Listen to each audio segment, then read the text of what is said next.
കേരളത്തിലും ഭാരതത്തിലും വളർച്ച മുരടിച്ച് കൂമ്പൊടിഞ്ഞ മണ്ടരി ബാധിച്ച ഓർത്തഡോക്സ് സഭയ്ക്ക് വീണ്ടും പുതിയ 8 മെത്രാന്മാരെ തിരഞ്ഞെടുക്കാൻ നീക്കം വരുന്നു. മൊത്തത്തിൽ കേരളത്തിൽ ക്രിസ്ത്യാനിറ്റി ശോഷണത്തിലുമാണ്. 2000-ന് ശേഷം 2025 വരെ 30 ലക്ഷത്തോളം ക്രിസ്ത്യാനികൾ കേരളം വിട്ടുവെന്നാണ് കണക്കുകൾ സൂചിപ്പിക്കുന്നത്. മൊത്തത്തിൽ ക്രൈസ്തവർ 22% നിന്നും 12% കുറഞ്ഞു. അമേരിക്ക, കാനഡ, ഇംഗ്ലണ്ട്, യൂറോപ്പ് മുഴുവൻ, ഓസ്ട്രേലിയ, ന്യൂസിലാൻഡ് തുടങ്ങി എത്തിപ്പെടാവുന്നിടത്തെല്ലാം എത്താൻ ക്രിസ്ത്യാനികളെ ദൈവം സഹായിച്ചു. കേരളത്തിൽ കാലിയായി വരുന്നു. കേരളത്തിൽ കുറഞ്ഞാലും പുറം രാജ്യങ്ങളിൽ സഭ വളരുമോ? താൽക്കാലിക ആശ്വാസം മാത്രമേ ഉണ്ടാകൂ. കൃഷി വളർത്താൻ വലിയ വളക്കൂറുള്ള മണ്ണല്ല അവിടെയെന്ന് ഉറപ്പാണ്. കേരളത്തിൽ പയറ്റുന്ന വിശ്വാസ പ്രത്യയശാസ്ത്രം ഏറെ നാൾ ഓടില്ലെന്ന് സാരം. പുതിയ തലമുറ പള്ളി ഏത് വിശ്വാസം, ഏത് സഭ എന്നതിന് ഒരു പ്രസക്തി നൽകുന്നില്ല.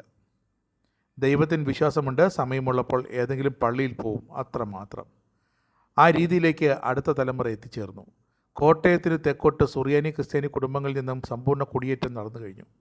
പത്തനംതിട്ട ജില്ലയിൽ ഈ അധ്യയന വർഷം സ്കൂളിൽ ചേർക്കപ്പെട്ടത് 4000 താഴെ കുട്ടികൾ മാത്രമാണ്.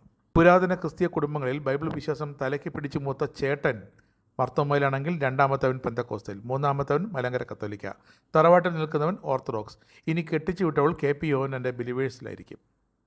എന്തായാലും ഇതൊക്കെ ഒരു എക്യുമിനിസം അല്ലേ എന്നൊരു തള്ളും. എന്നാൽ വടക്കോട്ടി പ്രവണത 10% മാത്രമാണ്. പറഞ്ഞു വരുന്നത് സഭ വളർത്തി എന്ന് പറഞ്ഞ് ലേഖനം എഴുതുന്നവർ ഓർക്കുക, ആന മെലിഞ്ഞ് ആട്ടിൻകൂട്ടിലായി, എന്നാലും വർണ്ണന വേണം.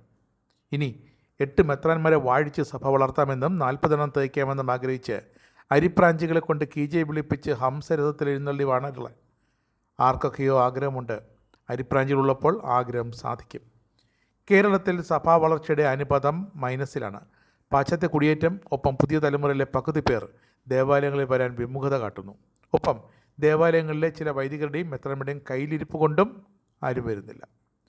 ചില സഭകൾക്കൊക്കെ 180 പള്ളികൾക്ക് ഒരു മെത്രാനാണെങ്കിൽ ഓർത്തഡോക്സ് സഭയ്ക്ക് 15 പള്ളിക്കൊരു മെത്രാൻ വേണം. വിമർശനമല്ല, ദിദിമോസ് ബാവയുടെ റെക്കോർഡ് തീർക്കാനുള്ള ശ്രമമാണ് ഇപ്പോൾ നടക്കുന്നത്. ഒപ്പം യാക്കോബായ സഭയിലെ കോഴ വാങ്ങി മെത്രാനാക്കുന്ന രീതി മലങ്കരയിൽ തുടങ്ങുന്നു.